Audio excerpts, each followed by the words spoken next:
What benefits can trees bring to farm business? Well, trees provide obvious services like shade, shelter, but also they can help retain soils on steeper slopes. They can slow the flow of water and help retain water when the summers get drier.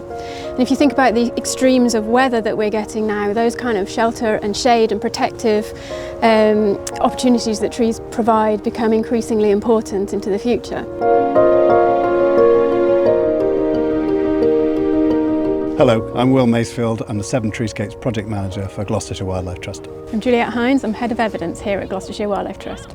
And the reason I've dragged Juliet up here to the top of Robinswood Hill here in Gloucester today is firstly she's the original architect to the Severn Treescapes Project, and also from up here you can get a great view of a really broad landscape. And this project is all about scale, isn't it? That's right. We're aiming to create a 60-mile corridor from the Wye Valley and Forest of Dean in the south all the way up to the far north of Worcestershire at the Wyre Forest.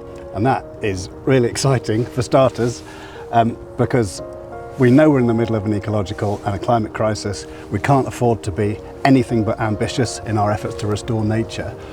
But if you look out across this landscape, Juliet, you can see lots of agricultural land, lots of farmland. We can see all the way up to the Malverns, May Hill to the west. Are you saying, and I'm playing devil's advocate a little bit here, are we saying that we're going to plant trees all over this, and won't that have a negative impact on our food security? No, of course we're not talking about planting trees everywhere. What we're looking to do is get the right kind of tree planting in the right place. So that might be things from agroforestry systems across the productive landscape, to woodlands where it's a less productive area, to individual trees in fields, or bigger bushier hedgerows with trees, or restoring traditional orchards, or even sort of planted landscapes, those kind of parklands of the past history. So trees can also create microclimates for crops and store carbon to offset against your farm business, for example. So treescapes can demonstrate that creating habitats for biodiversity can go hand in hand with productive farms and productive farming. And for one thing, food security depends upon healthy ecosystems, doesn't it? That's right. I mean, without making sure that we've got a connected landscape that biodiversity can thrive in, ultimately we will be depleting our resources into the future. So that farm business relies upon those ecosystem services that biodiversity provides, and trees are part of that.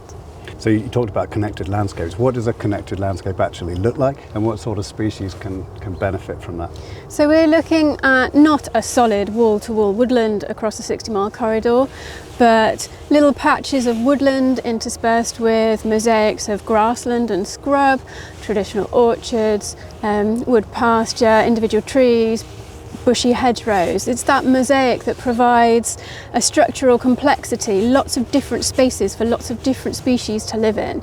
And some of the particularly important species across our landscape are things like noble chafer beetle and the lesser spotted woodpecker that rely on trees that provide rot habitat. So things like traditional orchards and veteran trees from wood pasture and parkland or ancient woodland are really important sort of wood rot habitats for specialist species like those. But non-specialist species, lots of birds, lots of small mammals, bats, utilise that treed landscape not only as feeding grounds but also as highways for them to move around.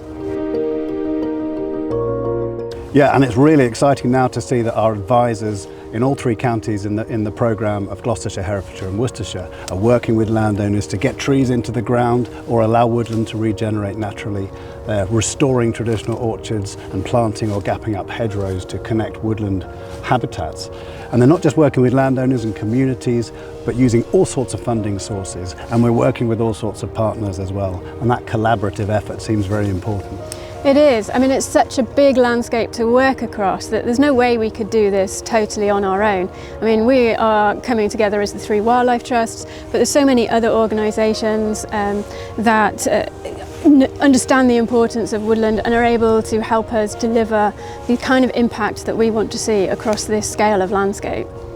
And this feels like a good time to appeal to you. If you're a potential partner or a funder or a landowner wanting to have a conversation with us about integrating more trees into your landholding and community, do get in touch with us on the contact details or the website in the description.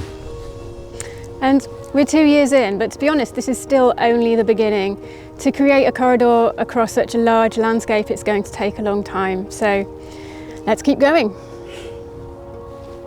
If you want to be a part of our Severn Treescapes project and can provide land, time, money or skills to help us achieve our corridor of connectivity, then please get in touch using the details here.